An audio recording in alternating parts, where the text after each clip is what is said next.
Si Van Helsing ay inutusan ng Vatican na hanapin at sirain si Count Vladislaus, isang utos na hindi nagpapasaya kay Van Helsing. Pagod na siyang pumatay ng mga halimaw para sa simbahan, para lang binansagan ng publiko bilang isang mamamatay tao na may presyo sa kanyang ulo. Nais din niyang maibalik niya ang kanyang mga alaala, bagay na naalis sa kanya dahil sa kanyang mga nagawang kasalanan. Ipinaliwanag ni Cardinal Ginette na ang atas na ito ay mahalaga dahil 450 taon na ang nakalilipas, isang Transylvanianite na nagngangalang Valerius the Elder ang nangako sa Diyos na ang kanyang pamilya ay hindi kailanman magpapahinga o papasok sa langit hanggang sa kanilang talunin si Dracula. Gayunpaman, nabubuhay pa rin si Dracula, ngunit dalawa lamang sa mga inapo ni Valerius sina Prinsesa Anna at Prinsipe Velcon ang natitira. Ang pamilya Valerius ay nauubusan na ng oras, at ang simbahan ay nakatuon sa pagliligtas ng kanilang mga kaluluwa. Kaya, armado ng isang scrap lamang ng isang larawan, mga singsing ng bawang, banal na tubig, isang pilak na istaka, isang krusipiho, isang automatikong pana, at Friar Carl, ang Q ng Vatican, si Van Helsing ay lumipad patungong Transylvania. Ang pagdating ni Van Helsing sa Transylvania ay hindi masyadong natutugunan, dahil ang mga Transylvanians ay hindi gusto ng mga estranghero. Habang hinahamon ni Prinsesa Anna ang kanilang negosyo doon, napansin ni Van Helsing ang 3 harpies na lumilipad patungo sa kanila. Sila ang 3 nobya ni Dracula sina Alera, Marischka, at Verona. Obvious naman na sinusubukan nilang hulihin si Anna. Sa katunayan, nagtagumpay sila sa pagdala sa kanya ng ilang beses, ngunit nagawa ni Van Helsing na maibalik siya. Sa wakas ay pinatay niya si Marischka sa pamamagitan ng paglubog ng kanyang crossbow sa banal na tubig bago siya barilin ng dart. Kakatwa, ang mga taga-nayon ay nagalit kay Van Helsing dahil sa pagpatay kay Marischka. Ipinaliwanag nila na ang mga vampira ay pumapatay lamang ng 1 o 2 sa isang buwan upang matugunan ang kanilang mga pangangailangan. Si Dracula ay hindi rin natutuwa tungkol dito. Hindi lamang siya ngayon ay kulang sa isang nobya, ngunit 1 taon na ang nakalilipas, pagkatapos na may set up si Victor Frankenstein gamit ang kanyang sariling laboratorio, sinunog ng mga taga-nayon ang halimaw ni Frankenstein, at kailangan ni Dracula ang halimaw upang bigyan ng buhay ang kanyang mga supling. Pagkatapos, ilang araw lang ang nakalipas, winasak ni Velcon Valerius ang werewolf ni Dracula gamit ang isang pilak na bala. Bagaman nagbuwis ng buhay si Velcon nang sunggaban siya ng werewolf bago siya nahulog sa isang matarik na bangin. Nagpapasalamat na nailigtas ni Van Helsing ang kanyang buhay at pinatay si Marischka, dinala ni Anna sina Van Helsing at Carl pabalik sa kastilyo kung saan nanirahan ang pamilya Valerius sa daan-daang taon pagkatapos ng pagkamatay ni Dracula noong tao pa siya. Nang gabing yon, gusto ni Anna na lumabas upang mag-vampire hunting, ngunit si Van Helsing, na mas gustong maghintay hanggang liwanag ng araw, ay nag-spray sa kanya ng pampatulog na spray. Nang magising si Anna, madilim ang mga bulwagan at wala din na mahanap si Van Helsing. Still, parang may tao. Ito ay isang taong lobo, ngunit hindi kung sinong lobo. Kapatid niya ito, si Velcon. Si Velcon ay nakagat ng werewolf habang pababa, nakaligtas sa pagkahulog, at ngayon ay isa na rin siyang werewolf. Nang biglang pumunta ang buwan sa likod ng isang ulap, si Velcon ay nagbago mula sa werewolf pabalik sa kanyang sarili na sapat lang ang haba upang bigyan ng babala si Anna. Pagkatapos ay lumabas ang buwan, at siya ay nagbago pabalik sa isang werewolf at hinampes siya. Lumitaw si Van Helsing at pinaputukan si Velcon, ngunit tumalon siya sa bintana. Sumunod si Van Helsing. Nang matuklasan ni Van Helsing si Velcon, pinigilan siya ni Anna para ipaalam sa kanya na may gamot daw si Dracula para sa werewolfism. Pumayag si Van Helsing na tulungan si Anna na maghanap ng panlunas at subukang iligtas ang kanyang kapatid. Ang trail ni Velcon ay humahantong sa kanila sa Castle Frankenstein kung saan sina Dracula, at ang Borgi, mga pangit na maliliit na nilalang na nagtatrabaho para kay Dracula, ay itinali si Velcon sa makina ni Dr. Frankenstein at sinisikap na gamitin ang kanyang enerhiya sa buhay upang buhayin ang mga sanggol ni Dracula. Tumama ang kidlat at damaloy ang puwersa ng buhay ni Velcon sa mga sanggol na vampira na nagsimulang mapisa. Libo-libo sila, sinimulan silang barilin ni Van Helsing. Talagang nagalit si Dracula at sinimulang salakayin si Van Helsing. Sinaksak ni Van Helsing si Dracula gamit ang pilak na stake, ngunit hindi ito gumana. Lumipad sina Alera, Verona, at ang mga sanggol sa nayon upang turuan ng mga harpies ang mga sanggol kung paano magpakain. Biglang sumabog lahat ng vampire babies.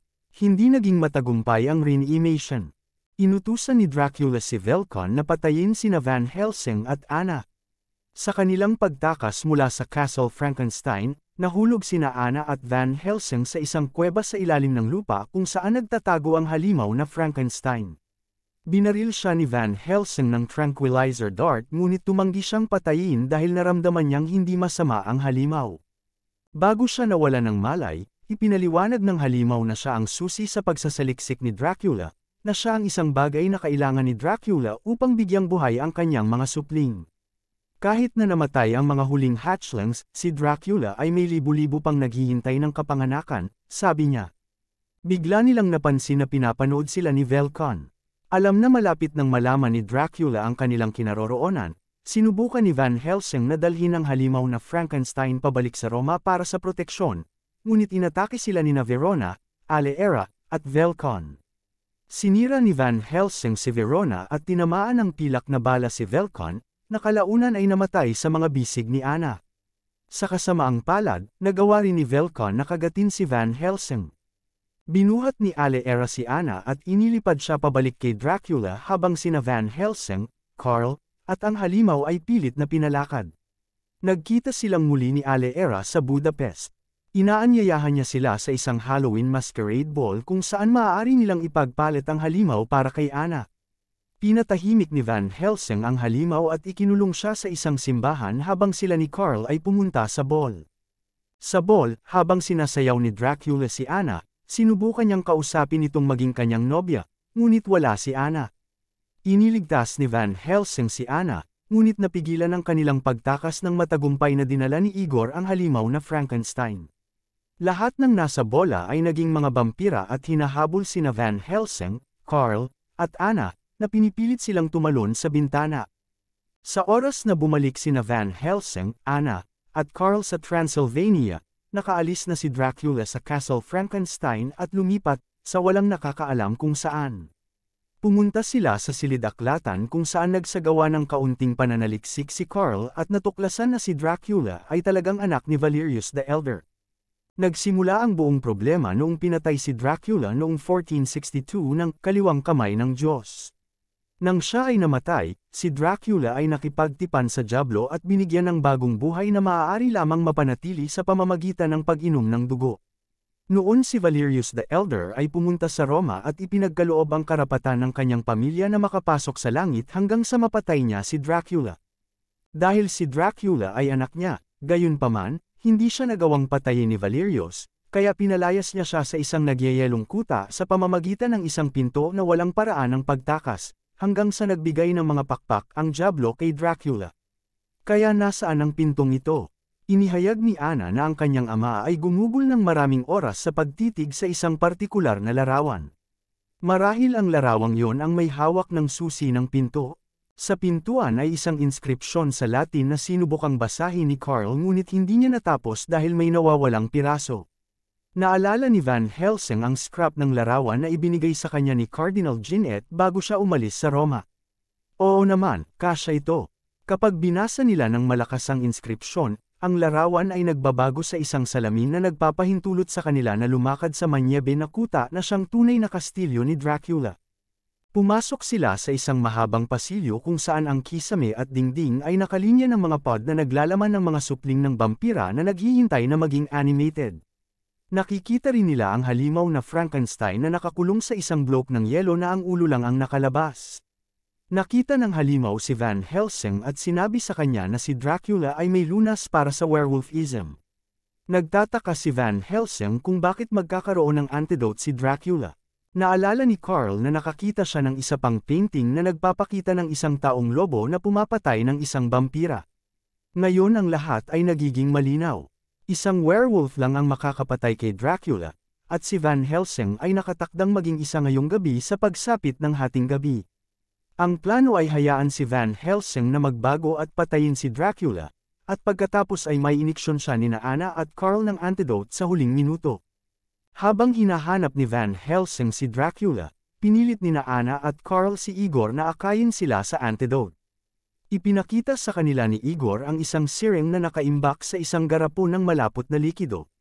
Sa katunayan, ito ang panlunas, ngunit bago nila ito makuha, ikinulong sila ni Igor sa silid.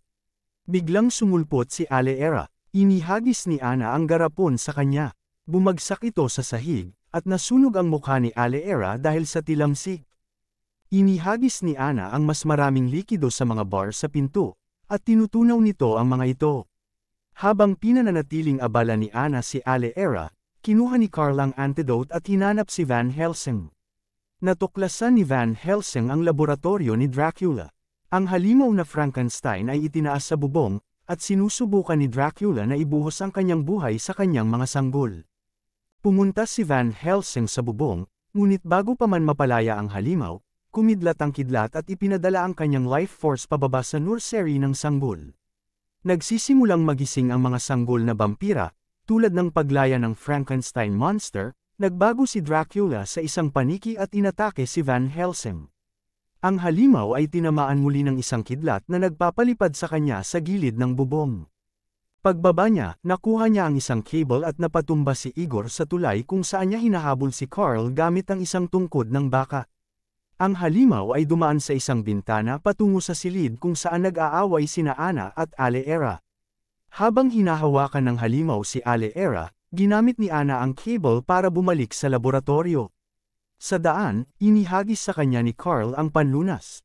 Naabutan ni Aleera si Ana. Habang natutuwa si Aleera kung paano niya iinom ang dugo ni Ana, nakahawak si Ana ng spike at itinusok ito sa puso ni Aleera. Saktong maghitang gabi ang orasan. Si Van Helsing ay nagbago sa isang werewolf at inatake si Dracula. Kung paanong si Van Helsing ay may Dracula sa lalamunan, ang buwan ay napupunta sa likod ng isang ulap at si Van Helsing ay nagbago muli sa kanyang sarili. Kinuha ni Dracula ang sandaling ito upang ipaalam kay Van Helsing na siya, si Gabriel, ang pumatay kay Dracula noong 1462. Biglang lumabas ang buwan. Muling naging werewolf si Van Helsing at ngumunguya sa leeg ni Dracula.